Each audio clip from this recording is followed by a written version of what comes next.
Welcome to Maths Pro. Today we are looking at finding percentages of amounts. The top two key points you need to remember are: when you are finding 1%, you divide by 100. When you are finding 10%, you divide by 10. Let's look at an example. Find 10% of 60. Looking back at our key points, to find 10%, we need to divide our amount by 10. So in this case, we have 60 divided by 10.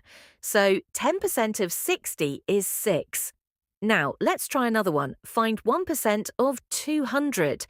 Looking back at our key points, to find 1%, we need to divide our amount by 100.